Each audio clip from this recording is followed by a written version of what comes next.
Want to know what the most successful people do besides wake up at 3 in the morning? They take cold ass showers. I'm just playing.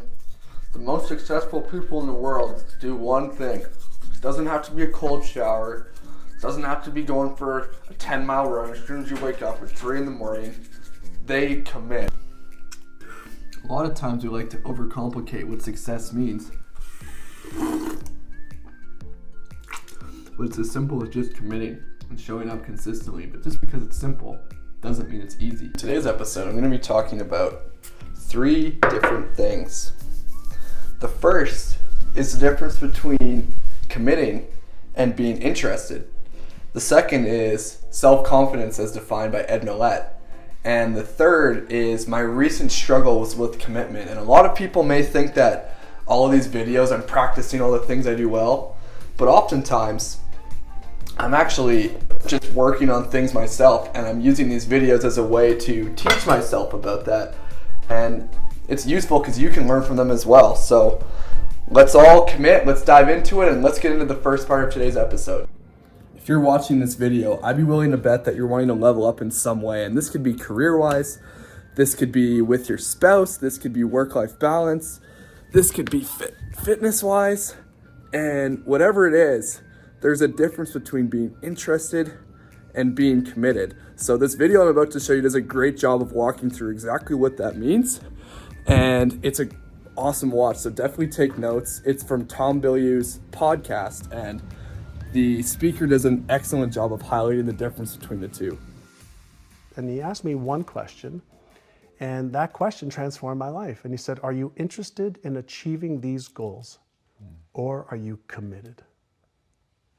And I stopped, and I looked at him. He was standing up. I was sitting at my desk there at his office, and I asked him, Mr. Brown, I said, what's the difference? And he said, if you're interested, you'll do what's convenient. You'll come up with stories and excuses and reasons why you can't, and you'll use your education as an excuse. You'll use your story as an excuse. You'll use the fact your father was a cab driver and was a gambler and never had any money. You'll use all of that as your reasons why you can't. He says, but if you're committed, you will do whatever it takes. You'll let go of your stories. You'll let go of your excuses. You'll let go of all the reasons you currently have that are formulating your identity of yourself. And you'll learn how to let that go and become who you are destined to become.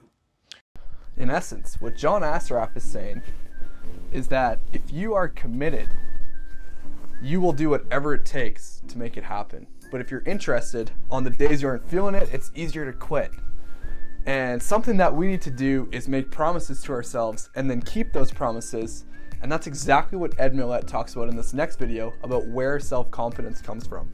Self-confidence is really someone who keeps promises to themselves. I love that. So when I meet somebody who says, I lack self-confidence, I know intuitively this person has not consistently kept promises they make to themselves. Because self-confidence is really like your reputation with yourself. If you've got a great reputation with yourself and you know you can trust you, you're not so concerned about your reputation, what other people think about you. That's right. So if you're always worried about what people think about you, it's because you really don't think great about yourself. And you don't think great about yourself because you lack self-confidence. And you lack self-confidence because you keep not keeping the promises you make to yourself.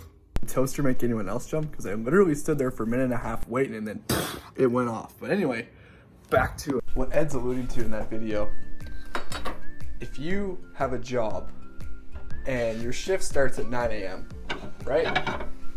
You're going to be there. On the days you don't want to be, on the days you want to be, you will show up to your shift.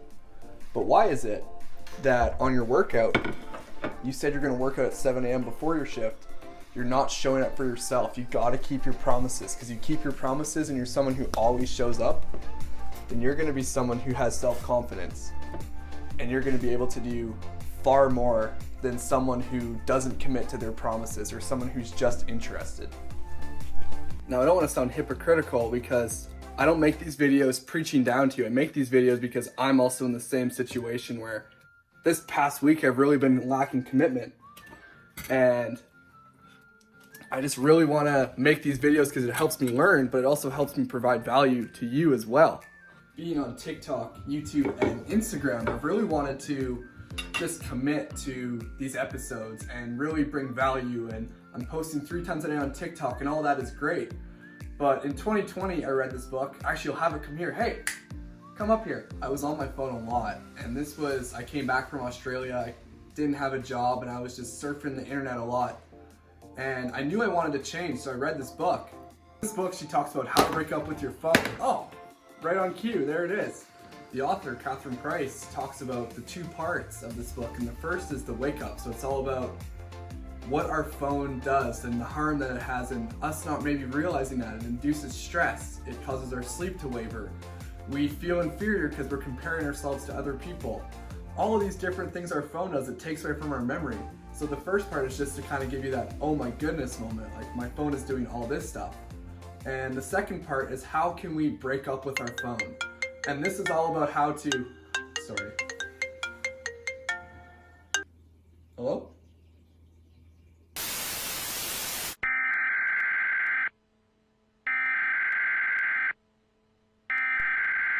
We interrupt our program to bring you this important message. Okay, yeah, talk to you later. Thanks. Bye-bye. As you can tell, I haven't broken up with my phone. I haven't been committing to that. I've been committing to making this content, but it's caused me to be less productive with finals for school and all of that. So I have come up with these rules for how to break up with my phone. Rule number 1, I cannot go on my phone until 12 p.m. Rule number 2, if I feel the urge to check social media, I can set a timer for 1 minute, let myself check, and then immediately close the apps. Rule number 3, when I post, which will be at 5 p.m. and 7 p.m. on TikTok, as well as 12, I get 10 minutes of social media use, but nothing more. Rule number 4, I cannot go on social media after 10 p.m. And rule number 5, during Pomodoros, which is my productivity time, no phone usage is allowed. I am committed to these rules. I'm committed to leveling up. I really want to get to the next level, and limiting my phone usage is my way to do that. But what are you committing to? What are you committed to level up to? Let me know in the comments below, and if you enjoyed this video, please share with someone. It really helps me out, but I just really am so glad that you're here. If you want to subscribe, that helps a ton. But thank you so much for being here. I really appreciate your viewership, and I will see you on TikTok this week or in YouTube in a week. Take care.